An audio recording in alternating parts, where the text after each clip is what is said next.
Hello friends, welcome to my YouTube channel. आज शुरू करेंगे एक्सरसाइज 8.1 से question number 8। ABCD is a rectangle in which diagonal AC bisects angle A as well as angle C। Figure आपको book में नहीं दे रखी है, ये आपको खुद बनानी है। ABCD एक रेक्टेंगल दिया हुआ है और जो AC डायगोनल है ना, वो एंगल A को और एंगल C दोनों को बाइसेक्ट कर रहा है। तो मैंने इसको पार्ट में कर लिया, 1 2 3 4 नेमिंग कर ली। तो गिवन के हिसाब से फिगर जब आप बनाएंगे तो angle 1 is equal to angle 2 और angle 3 is equal to angle 4। इस बात का ये मतलब है कि ए और सी बाइसेक्ट हो रहे हैं। Show that ABCD is a square. आपको शो करना है कि ABCD ये एक स्क्वायर है। और दूसरी चीज ये शो करनी है कि diagonal BD bisects angle B and angle D। दूसरा ये भी प्रूफ करना है आपको, ये भी शो करना है कि इसका जब हम डायगोनल खींचेंगे ना, तो ये जो डायगोनल होगा ये B और एंगल D दोनों को बाइसेक्ट कर देगा, यानी एंगलों को दो बराबर टुकड़ों में बांट देगा। चलिए क्वेश्चन की शुरुआत करते हैं। ये सारा गिवन है, फिगर आपको खुद बनानी है। तो सवाल की शुरुआत इस तरह से करेंगे कि ये जो दो ट्राइंगल आपको दिखाई दे रहे हैं ना, जो AC से बन रहे हैं, इन दोनों ट्राइंगल को लेना है और इनको आपको कांग्रेस प्रूफ करना है। तो ट्राइंगल लेंगे ABC in triangle ABC and triangle, अब नेमिंग थोड़ा ठीक से करना। आप ABC मैंने लिया है ना, तो मैं ADC लूंगा यहां से, क्योंकि इसके कॉरस्पॉन्डिंग मुझे ये चीज दिखाई दे रही है। अब इनके अंदर देखिए एंगल 1 और एंगल 2 ये आपस में बराबर है, ये मैंने आपको बता दिया कि A और C बाइसेक्ट हो रहे हैं ना, यानी ये दोनों बराबर हैं आपस में, ये दोनों बराबर हैं। तो इस ट्राइंगल का एंगल 1 और इस ट्राइंगल का एंगल 2 ये आपस में बराबर है। बीच वाली साइड पे देखें AC तो दोनों में ही आ रही है, AC is equal to AC, ये कॉमन हो गया। रीजन भी लिखें आप जरूर इसमें, ये कॉमन है, इसमें रीजन लिखेंगे आप, ये गिवन है। और तीसरी चीज यहां angle 3 is equal to angle 4, इस ट्राइंगल का 3 इसका 4, एंगल 4, और ये भी गिवन है। तो ये एंगल हुआ, ये साइड हुआ, ये एंगल हो गया। तो एंगल साइड एंगल से ये दोनों ट्राइंगल कांग्रेस प्रूफ हो गए। Therefore triangle ABC is congruent to triangle ADC। Rule लगा एंगल साइड एंगल। अब जब ये कांग्रेस प्रूफ हो गए तो इनके कॉरस्पॉन्डिंग पार्ट्स बराबर होंगे, यानी कि ये जो AB है, मैं यहां पे नाम पे देख लेता हूं, ये जो AB साइड है ये AD के बराबर होगी। इसका AB और इसका AD ये आपस में बराबर होगा। AB AD बराबर होंगे। और जो CB है, इसका CB इसके CD के बराबर होगा। यहीं से देख लीजिए, CB is equal to CD, तो इसका CB इसके CD के बराबर होगा। ये कॉरस्पॉन्डिंग पार्ट्स हैं, corresponding parts of congruent triangles, यानी कि CPCT। अब ये दोनों हमने बराबर प्रूफ कर दिए कि ये इसके बराबर होगा और ये वाला इसके बराबर होगा। अब लेकिन एक चीज और भी इसके अंदर गिवन है, वो गिवन ये है कि ये एक रेक्टेंगल है। तो because ABCD is a rectangle, therefore, अब अगर ये रेक्टेंगल है तो आमने सामने की अपोजिट साइड्स तो बराबर होंगी। देयरफॉर AB बराबर होगा CD के।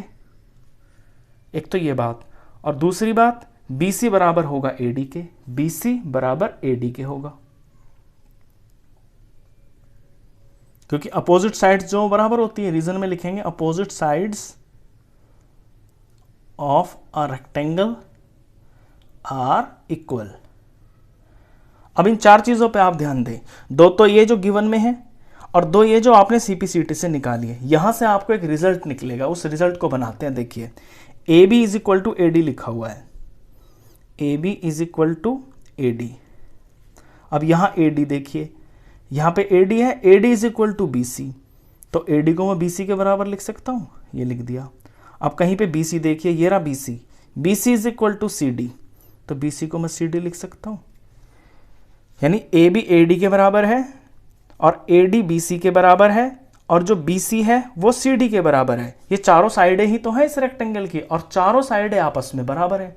जब चारों साइडें आपस में बराबर हो गई तो वो किसकी होती हैं? वो स्क्वायर की ही तो होती हैं। तो यहाँ से प्रूफ होगा कि ये स्क्वायर है। एक बार इसको आप सीक्वेंस में और लिख दें तो अच्छा लगेगा देखने में।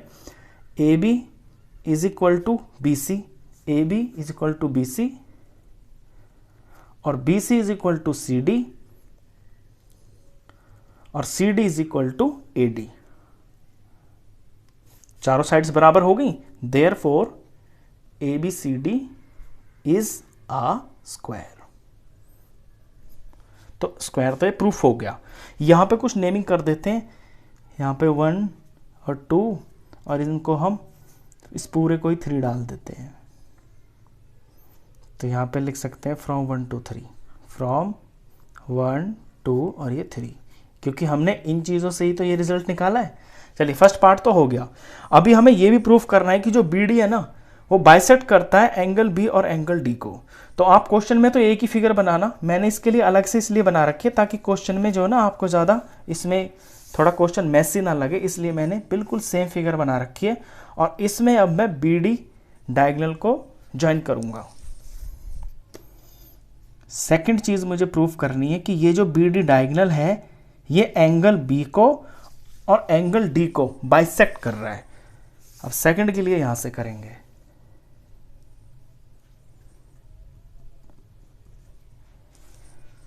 फिगर ले ली, फिगर में आप BD को ज्वाइन कर देंगे और इस फिगर के अंदर इनका एंगल्स का कोई नाम रख लेंगे।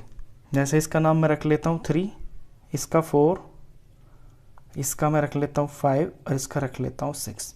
अब मुझे ये प्रूफ करना है कि 3 इज इक्वल टू 4 होगा और 5 इज इक्वल टू 6 होगा। तो चलिए शुरू करते हैं। अब देखिए ये जो BD डायगोनल है, ये BD डायगोनल आपके रेक्टेंगल को 2 पार्ट में बराबर बांट रहा है। इन दोनों ट्राइंगल्स को लेके ना आप इन दोनों ट्राइंगल्स को कॉन्ग्रुएंस प्रूफ करेंगे, यहां से आपका रिजल्ट आएगा। इसमें भी यही करना है, कॉन्ग्रुएंस ही करना है। तो हम 2 ट्राइंगल ले लेते हैं।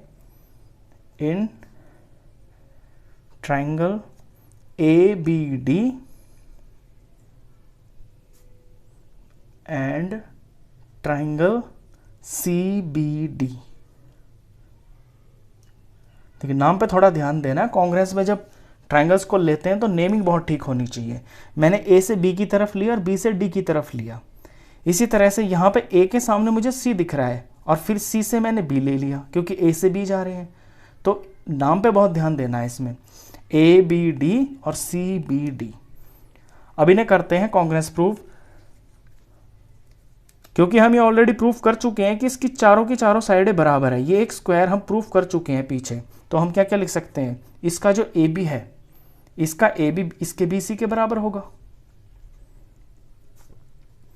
इसका AB इसके BC के बराबर हो गया, और इसका AD इसके CD के बराबर हो गया। AD is equal to CD। और जो BD है ये तो दोनों में कॉमन है ही, तो BD is equal to BD। देखिए जब ये नाम लिखा था ना तो नाम के हिसाब से ये इसके कॉरस्पॉन्डिंग साइड्स बनी है। यहाँ पे AB और यहाँ पे ये BC, पहला दूसरा, फिर ये AD यानी पहला तीसरा, और यहाँ पे CD यानी पहला तीसरा। जब आप नाम ठीक लिखेंगे ना तो वहाँ से आपको कॉरस्पॉन्डिंग साइड्स यहीं से पता चल जाएंगी कि कौन कौन बराबर होंगी। तो ये भी साइड है, इन सब का जो इन दोनों का रीजन तो ये होगा, sides of a square are equal, और ये है कॉमन। तो ये तीनों साइड हैं, साइड साइड साइड। तो साइड साइड साइड रूल से ये जो दोनों ट्राइंगल हैं ABD और ट्राइंगल CBD, ये आपका कॉन्ग्रुएंस प्रूफ हो गया। ब्रैकेट में साइड साइड साइड। अब जब ये कॉन्ग्रुएंस प्रूफ हो गया तो इसके कॉरस्पॉन्डिंग पार्ट्स बराबर होंगे। कॉरस्पॉन्डिंग पार्ट्स पे ध्यान दीजिए। देखिए AB और BC साइड्स बराबर हैं, और यहाँ फिगर में देखिए AB के सामने एंगल 5 है और BC के सामने एंगल 6 है। तो ये जो 5 और 6 है ये इसके कॉरस्पॉन्डिंग एंगल्स होंगे। तो therefore angle 5 is equal to angle 6। ऐसे ही AD और CD पे ध्यान दीजिए, ये कॉरस्पॉन्डिंग साइड्स हैं। ये रहा AD और ये रहा CD। AD के सामने 3 है और सी डी के सामने 4 है, तो 3 और 4 इसके करस्पॉन्डिंग एंगल्स हो गए इन दोनों ट्राइंगल्स के। तो angle 3 is equal to angle 4। Reason में लिखेंगे corresponding parts of congruence triangles, यानी कि सीपीसीटी। तो यही हमें प्रूफ करना था कि 3 4 बराबर है, 5 6 बराबर है। तो हो गया प्रूफ कि जो बी डी है ना, ये बी और डी को बाइसेक्ट कर रहा है। Therefore diagonal B D bisects angle B and angle D. Question खत्म। तो इस वीडियो में बस इतना ही। नेक्स्ट क्वेश्चंस के लिए मिलते हैं फिर नेक्स्ट वीडियो में। तब तक के लिए गुड बाय।